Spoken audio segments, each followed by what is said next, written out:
Let's get a response now from the chairs of the Intelligence Committees, Democrat Dianne Feinstein from the Senate, Republican Mike Rogers from the House. And Senator Feinstein, let me begin with you. You heard Mr. Greenwald and Senator Udall right there. They believe that the balance between privacy and national security is out of whack with these programs. Your response? Well, of course, balance is a difficult thing to actually identify what it is. But I can tell you this. These programs are within the law. The business record section is reviewed by a federal judge every 90 days. It should be noted that the document that was released, that was under seal, which reauthorized the program for another 90 days, came along with a second document that placed and discussed the strictures on the program. That document was not released. So here's what happens with that program. The program is essentially walled off within the NSA. There are limited numbers of people who have access to it. The only thing taken, as has been correctly expressed, is not content of a conversation, but the information that is generally on your telephone bill, which has been held not to be private personal property by the Supreme Court.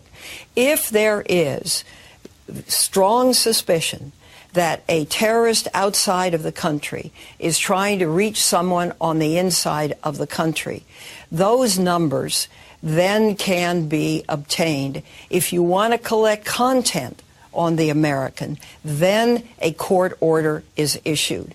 So the program has been used.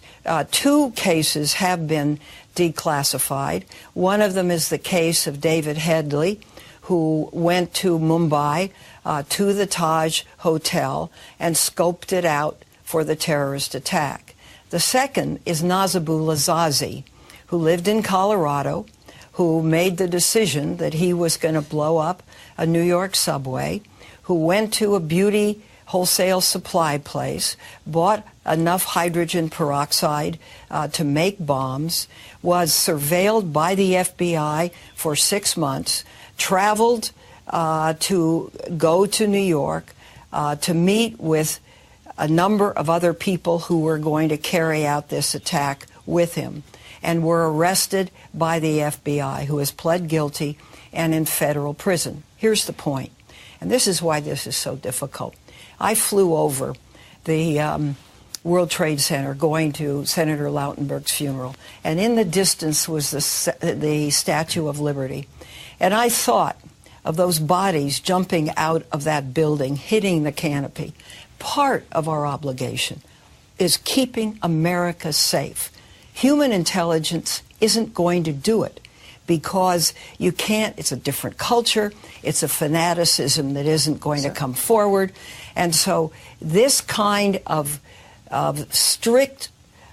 strictly overseen. It's overseen by the Justice Department, by inspectors general, by audits, by a 90-day review by the court, is looked at as a method.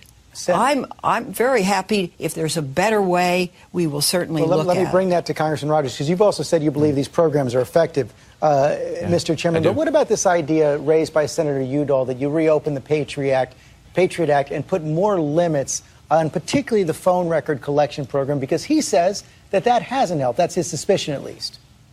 Well, I can tell you in the Zazi case in New York, it's exactly the program that was used. And remember, all of these programs, this is really important, George. I mean, really important. They are not, the National Security Agency is not listening to Americans' phone calls, and it is not reading Americans' emails. None of these programs allow that. As a matter of fact, the Patriot Act, and that part of that 702 says it is expressly prohibited by law that you can read and wholly surveil domestic email traffic in the United States.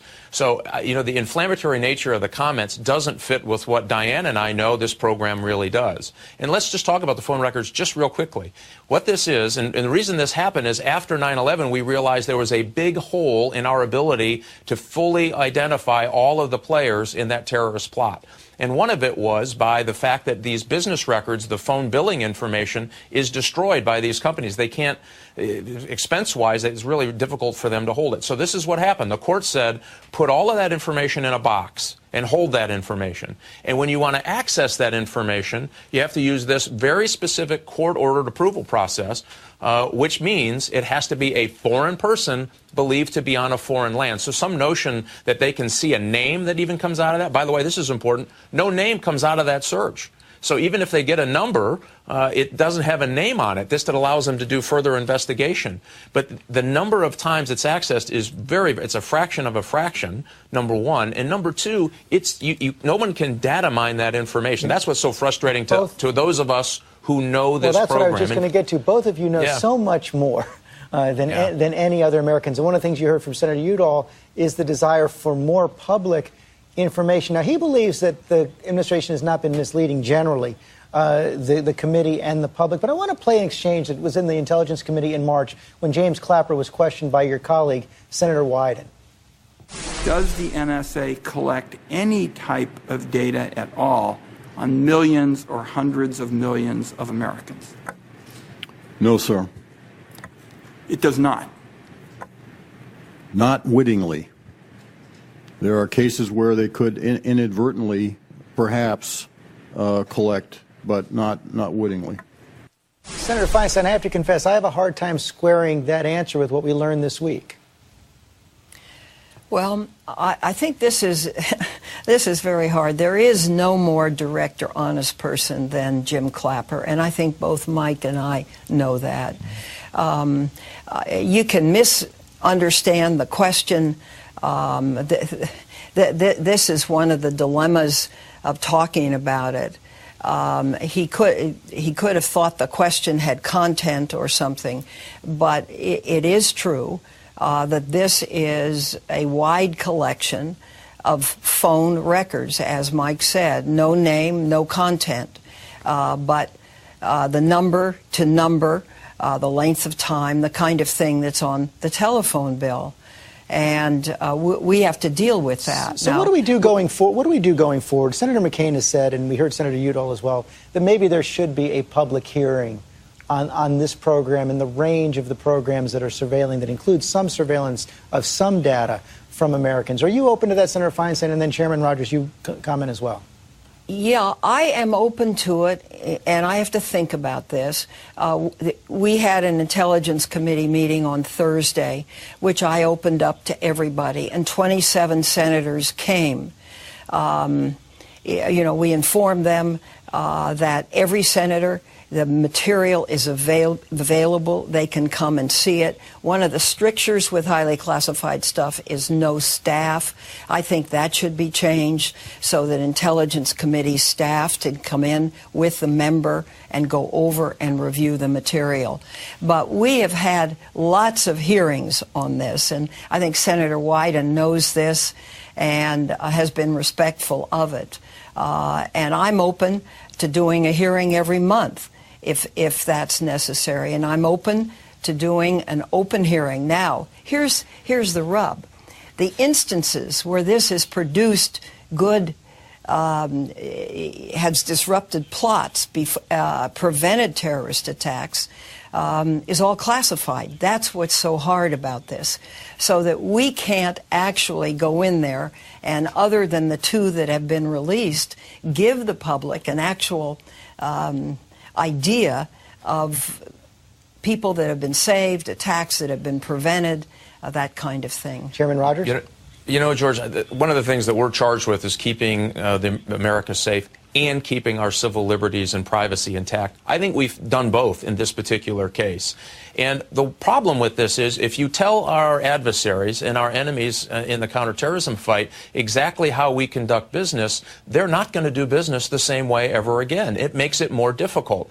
And so each one of these programs, and I think the Zazi case is so important because that's one you can specifically show that this was the key piece that allowed us to stop a bombing in the New York subway system.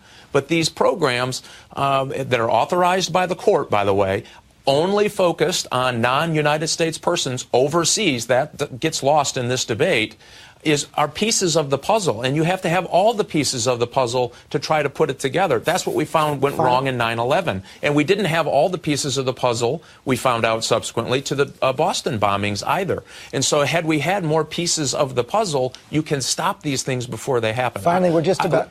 Sorry, we're just about out of time. I just want a quick answer from each of you on this. We saw that a crimes investigation has been opened. Is it fair to say that both of you believe that this investigation should be pursued and the source, if found, should be prosecuted?